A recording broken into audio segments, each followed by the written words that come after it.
Hello students, welcome back.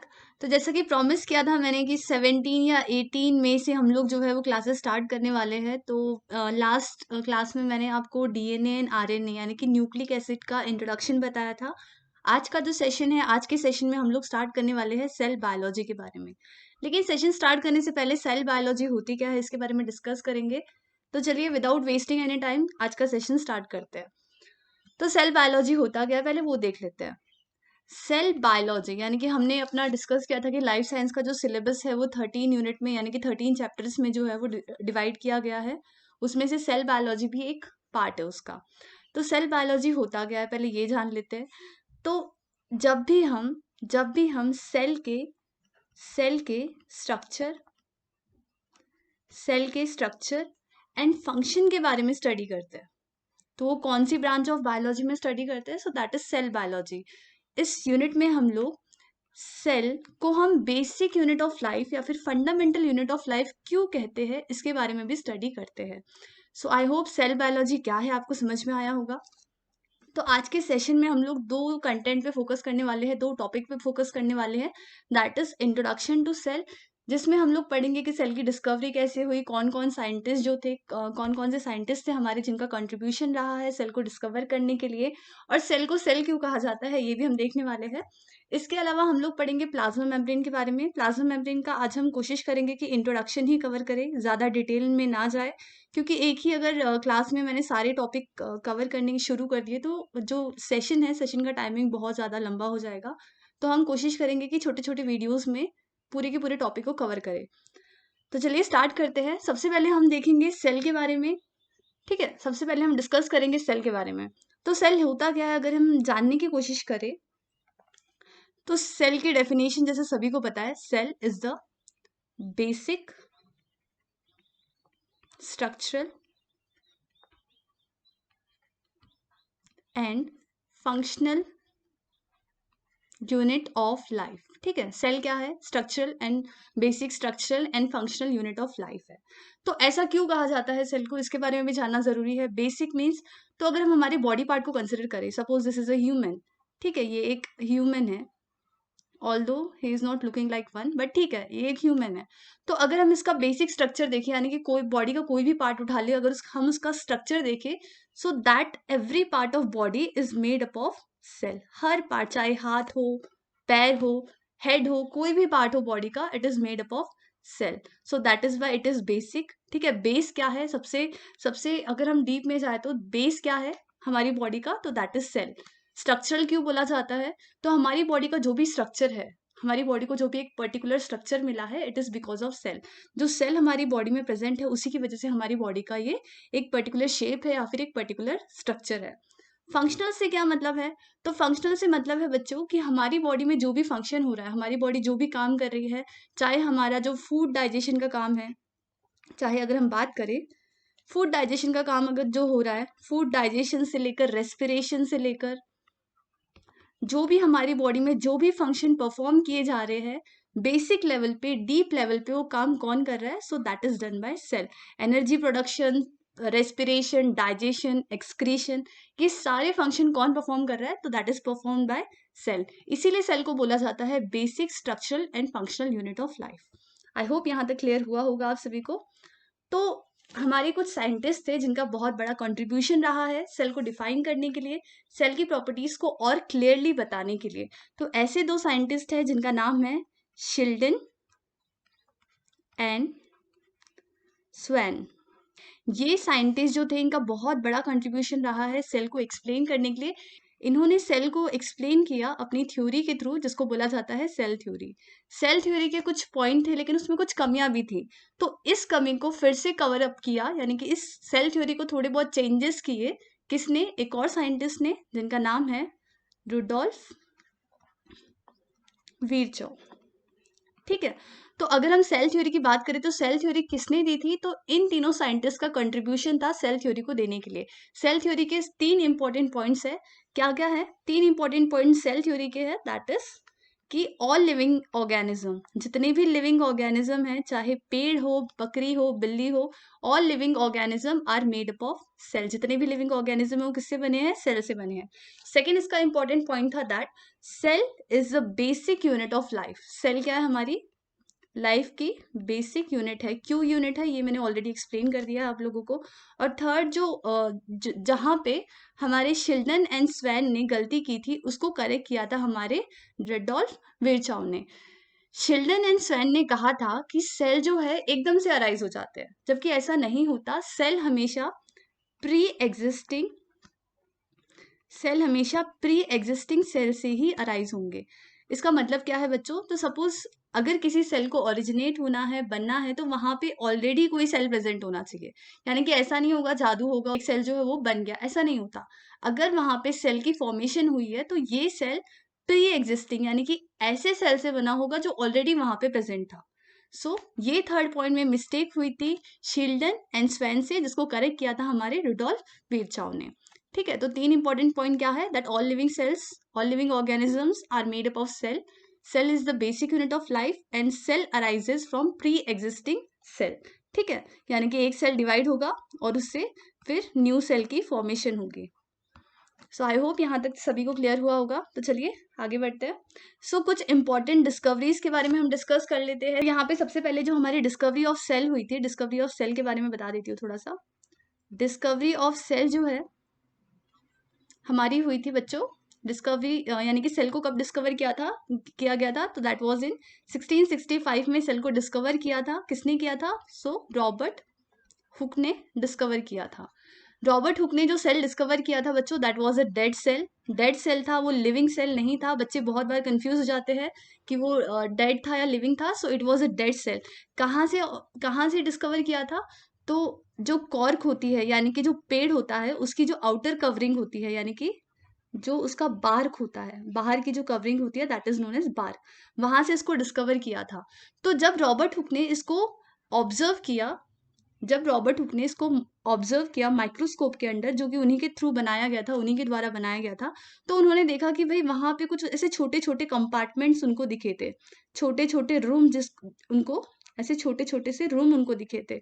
So this little room और this small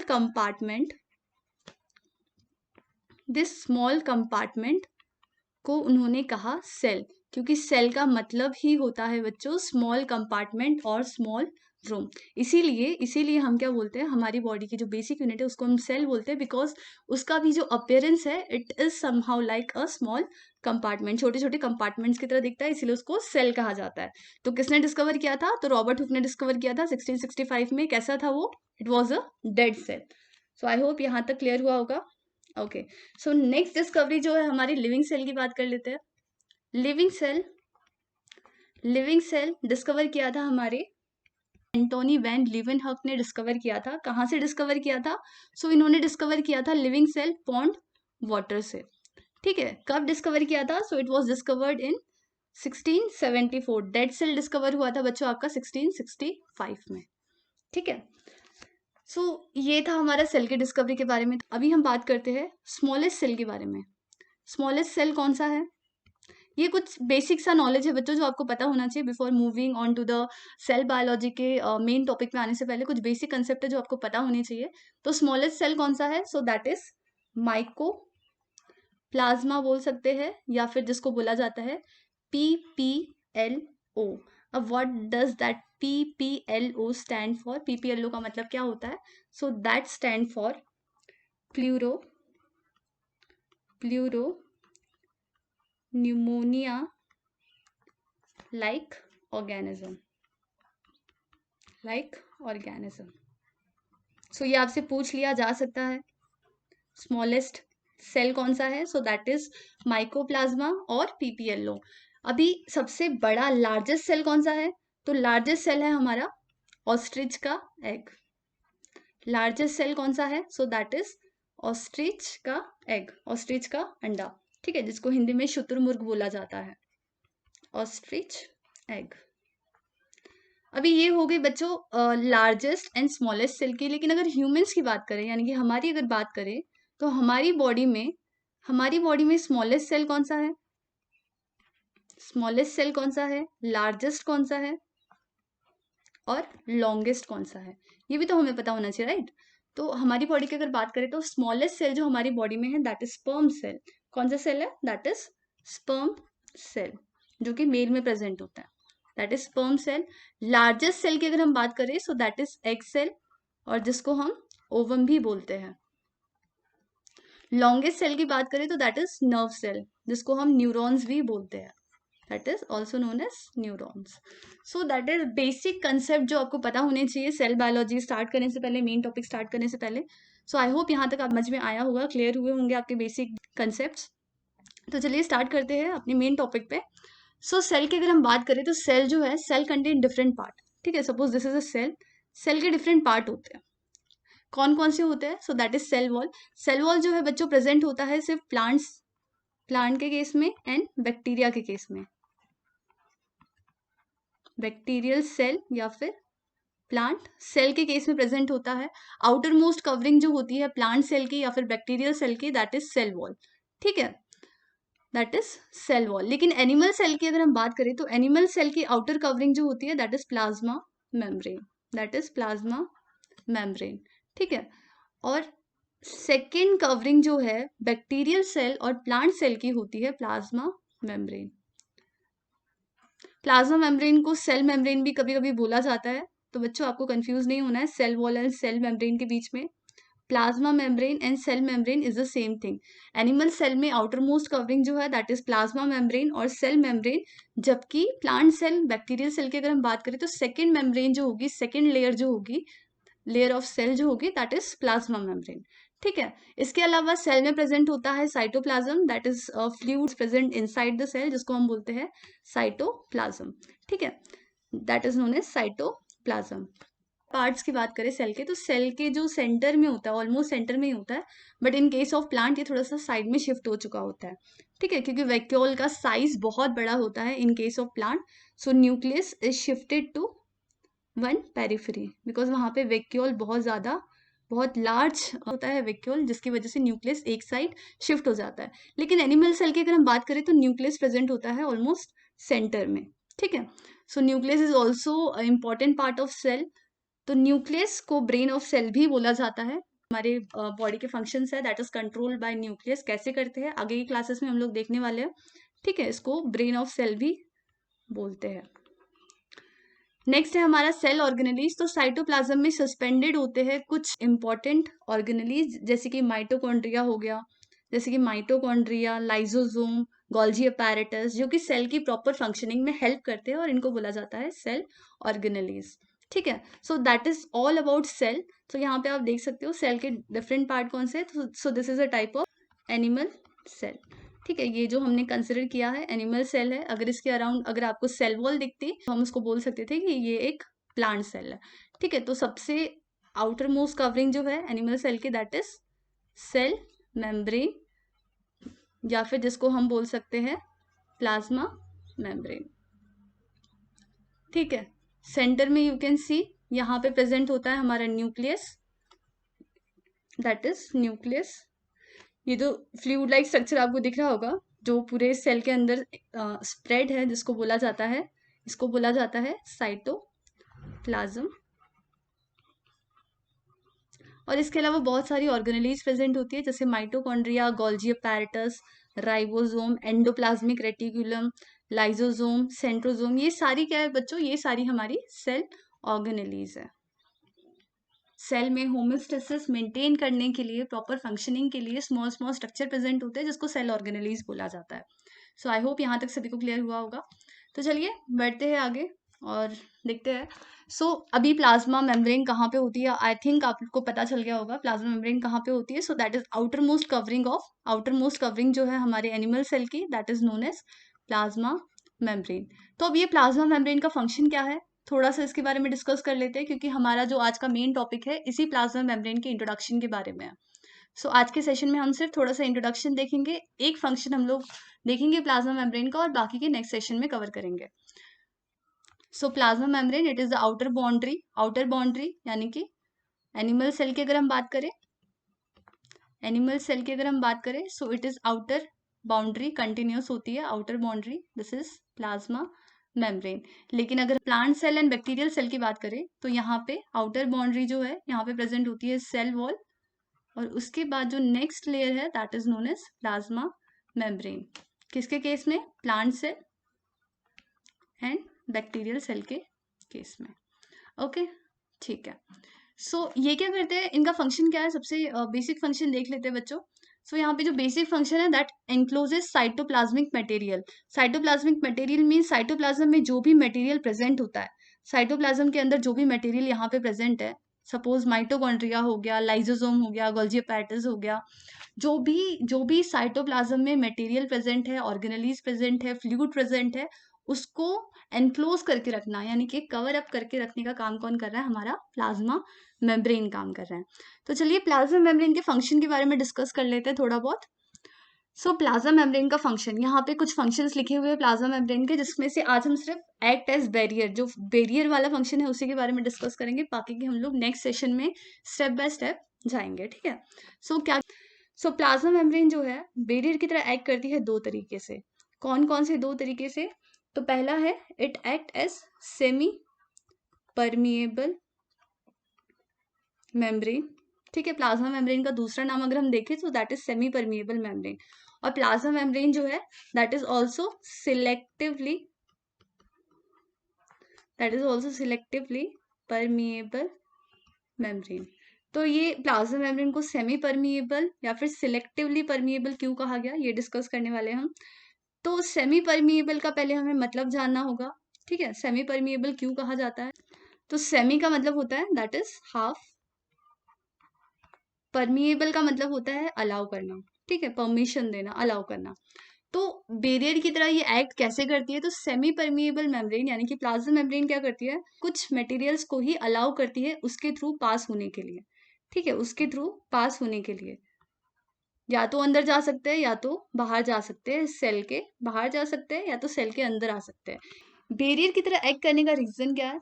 तो barrier की तरह एक्ट करने के रीजन इसका ये है कि बच्चों यहाँ पे प्लाज्मा मेम्ब्रेन जो है एक्सटर्नल एंड इंटरनल एनवायरनमेंट को सेपरेट करके रखती है।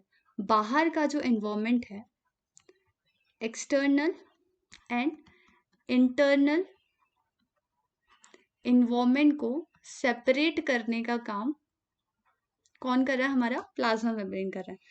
ये जो सेल के अंदर का जो इन्वायरमेंट है दैट इज इंटरनल इन्वायरमेंट, और यहाँ पे बाहर का जो इन्वायरमेंट होगा दैट इज एक्सटर्नल एनवायरमेंट। तो यहाँ पे इंटरनल एंड एक्सटर्नल एनवायरमेंट के बीच में बैरियर बनने का काम कौन कर रहा है? तो हमारी प्लाज्मा मेम्ब्रेन कर रही है। तो प्लाज्मा मेम्ब्रेन क्या करती है? प्लाज्मा मेम्ब्रेन कुछ सब्सटेंस को अलाउ करती है उसके थ्रू पास होने के लिए without help of any transporter, यानी कि यहाँ पे किसी ट्रांसपोर्टर की मदद नहीं चाहिए, ये डायरेक्टली आ जा सकते हैं। ऐसे मटेरियल क्या कर सकते हैं? डायरेक्टली इस प्लाज्मा मेम्ब्रेन के थ्रू आया जा सकते हैं, ट्रांसपोर्टर की यहाँ पे जरूरत नहीं होती। तो कैसे मटेरियल को ये अलाउ करती है, वो देख लेते हैं। जैसे कि कुछ नॉन पोलर मॉलिक्यूल, कुछ गैस मॉलिक्यूल, या फिर कुछ स्मॉल पोलर मॉलिक्यूल, ठीक है, कुछ स्मॉल पोलर मॉलिक्यूल। तो ऐसे कुछ मॉलिक्यूल्स है जिसको ये प्लाज्मा मेम्ब्रेन अपने थ्रू पास ऑन होने के लिए अलाउ करती है without the help of any transporter, ठीक है। जैसे कि अगर हम बात करें एग्जाम्पल, अगर हम इसका कंसिडर करें तो वाटर क्या है? वाटर भी इजिली प्लाज्मा मेम्ब्रेन के थ्रू पास ऑन हो सकता है, ठीक है, आ या जा सकता है। तो वहां पे किसी ट्रांसपोर्टर की जरूरत नहीं है। तो सेमी परमिएबल मेम्ब्रेन में कुछ मॉलिक्यूल आया जा सकते हैं, so that is non polar molecule, gaseous molecule and small polar molecule. अभी इनकी एंट्री और एग्जिट कब तक चलती रहेगी, ये भी एक क्वेश्चन है। तो इनकी एंट्री यानी कि ये परमिट करेंगे, परमिएबल होंगे कब तक? इन मॉलिक्यूल्स को परमिशन होगी अंदर आने के लिए या बाहर जाने के लिए कब तक? कि जब तक वहां पे ग्रेडियंट है, ग्रेडियंट यानी कि जब तक वहां पे डिफरेंस है, ठीक है, मॉलिक्यूल के लेवल्स का डिफरेंस है, तब तक इनको परमिशन है आने जाने की। लेकिन जैसे ही वहां पे कोई ग्रेडियंट नहीं होगा, if there is no gradient, कोई डिफरेंस नहीं होगा मॉलिक्यूल के कंसेंट्रेशन में, तो वहां पे जो हमारी जो लेयर है प्लाज्मा मेम्ब्रेन जो है that will become impermeable, it will become impermeable. So I hope समझ में आया होगा कि सेमी परमिएबल यानी कि कब परमिएबल है और कब इम्परमिएबल है। तो जब ग्रेडियंट है यानी कि जब डिफरेंस है तो वहां पे मॉलिक्यूल्स अंदर या बाहर जा सकते हैं डिपेंड अपॉन द कंसेंट्रेशन। ठीक है, जब वहां पे ग्रेडियंट नहीं है तो वहां पे वो जो लेयर होगी प्लाज्मा मेम्ब्रेन जो होगी दैट विल बी इम्परमिएबल।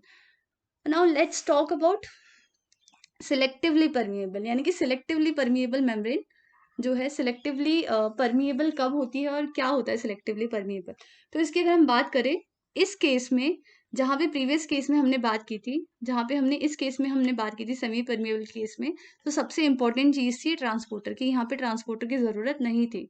लेकिन सिलेक्टिवली परमिएबल की अगर हम बात करें तो यहाँ पे there is need of transporter, यानी कि यहाँ पे ट्रांसपोर्टर की मदद चाहिए होती है, मदद ली जाती है। ठीक है, सो इस केस में कौन कौन से मॉलिक्यूल को हम ट्रांसपोर्ट करते हैं या फिर परमिट करते हैं। सो जैसे कि large polar molecule, large polar molecule जैसे जैसे एग्जांपल हमारा हो गया ग्लूकोज, हो गया ग्लूकोज, अमाइनो एसिड जो कि प्रोटीन की फॉर्मेशन करते हैं, न्यूक्लियोटाइड। सो ये कैसे मॉलिक्यूल है, they are large polar molecule. और इन लार्ज पोलर मॉलिक्यूल को अगर अगर इसको सेल के अंदर जाना है सो या फिर सेल के बाहर जाना है सो दे नीड ट्रांसपोर्टर। अगर वहां पे ट्रांसपोर्टर नहीं होगा, सपोज ओके मैं यहाँ पे रब कर देती हूँ बिकॉज ये हमने ऑलरेडी एक्सप्लेन कर दिया है। तो सपोज अगर यहाँ पे, ठीक है, तो सपोज अगर हम बात करें तो दिस इज हमारा, सो दिस इज सेल, ये है सेल और दिस इज प्लाज्मा मेम्ब्रेन। ठीक है, this is plasma membrane basically. तो सपोज अगर यहाँ पे ट्रांसपोर्टर नहीं है, किसका ट्रांसपोर्टर नहीं है, सपोज यहाँ पे हमने कंसिडर किया ग्लूकोज का ट्रांसपोर्टर नहीं है, यानी कि ग्लूकोज को ट्रांसपोर्ट करने के लिए सेल के इनसाइड यहाँ पे ट्रांसपोर्टर ही प्रेजेंट नहीं है। तो ये ग्लूकोज क्या होगा, ये ग्लूकोज सेल के अंदर नहीं जा पाएगा। अगर ग्लूकोज अगर सेल के अंदर एंटर नहीं हो रहा है तो एनर्जी की प्रोडक्शन ही नहीं होगी। ठीक है बच्चों, तो हर चीज का एक रोल है हमारी बॉडी के होमोस्टेसिस को या फिर हमारी बॉडी को मेंटेन करने के लिए। ठीक है, तो यहाँ पे आई होप ट्रांसपोर्टर का रोल समझ में आया होगा। तो ट्रांसपोर्टर का रोल ये होता है बच्चों कि सिलेक्टिव होते हैं, ये सिलेक्टिव होते हैं, यानी कि ग्लूकोज का ट्रांसपोर्टर है तो वो ग्लूकोज को ही ट्रांसपोर्ट करेगा। ऐसा नहीं कि ग्लूकोज का ट्रांसपोर्टर है और अमीनो एसिड को लेके जा रहा है, ऐसा नहीं होता है। जिसका ट्रांसपोर्टर है उसी को कैरी करेगा। ठीक है, तो यहाँ पे क्या है, सिलेक्टिवली परमिएबल में ट्रांसपोर्टर की मदद ली जाती है मॉलिक्यूल्स को ट्रांसफर करने के लिए, ट्रांसपोर्ट करने के लिए। तो कैसे कैसे मॉलिक्यूल यहाँ से ट्रांसपोर्ट किए जाते हैं, so large polar molecules and second is charged ion. Charge ion को अगर हमें ट्रांसपोर्ट करना है, चार्ज्ड आयन मतलब कौन कौन से, तो जैसे कि सोडियम, पोटेशियम, कैल्शियम। सो ये कुछ आयन्स है जिनको ट्रांसपोर्ट करने के लिए हमें ट्रांसपोर्टर की जरूरत होती है। तो प्लाज्मा मेम्ब्रेन बैरियर की तरह काम करता है, बैरियर की तरह काम करता है। कैसे, एक तो acting as semi permeable, semi permeable की तरह काम करता है। Second it is selectively, it is selectively permeable. ठीक है, सेमी परमिएबल में there is no need of transporter, no need of transporter. ठीक है, वेर एज सिलेक्टिवली परमिएबल में ट्रांसपोर्टर की जरूरत है। ठीक है, सो यहाँ पे अगर ग्रेडियंट है यानी कि डिफरेंस है तब तक क्या है, परमिएबल है। अगर ग्रेडियंट नहीं होगा, डिफरेंस नहीं होगा तो ये क्या हो जाएगी, it will become impermeable, it will become impermeable. इसके अलावा क्या पढ़ा हमने कि सेमी परमिएबल में कौन कौन से मॉलिक्यूल हम ट्रांसपोर्ट करते हैं। So non polar molecule, gaseous molecule and small polar molecule. ठीक है, ऐसे मॉलिक्यूल्स को हम ट्रांसपोर्ट, ऐसे मॉलिक्यूल्स जो है वो ट्रांसपोर्ट होते हैं थ्रू सेमी परमिएबल। और सिलेक्टिवली परमिएबल के थ्रू कौन कौन से मॉलिक्यूल ट्रांसपोर्ट होते हैं, सो ऐसे मॉलिक्यूल जो लार्ज पोलर मॉलिक्यूल एंड कुछ आयंस। ठीक है, कुछ चार्ज्ड आयंस जो है वो ट्रांसपोर्ट होते हैं सिलेक्टिवली परमिएबल के थ्रू। ठीक है, सिलेक्टिवली परमिएबल इस तरीके से ट्रांसपोर्ट होता है। सो नेक्स्ट क्लास में हम लोग पढ़ने वाले हैं एंजाइमेटिक रोल, यानी कि प्लाज्मा मेम्ब्रेन एंजाइमेटिक रोल कैसे प्ले करती है उसके बारे में हम डिस्कस करने वाले हैं। और हम डिस्कस करेंगे signal transduction, cell matrix, interaction, cell movement, cell shape कैसे मेंटेन किया जाता है, ये सारी चीजें हम लोग कवर करने वाले हैं। आई होप आज का सेशन आप लोगों के लिए हेल्पफुल रहा होगा। अगर पसंद आए तो लाइक जरूर करें। Thank you students.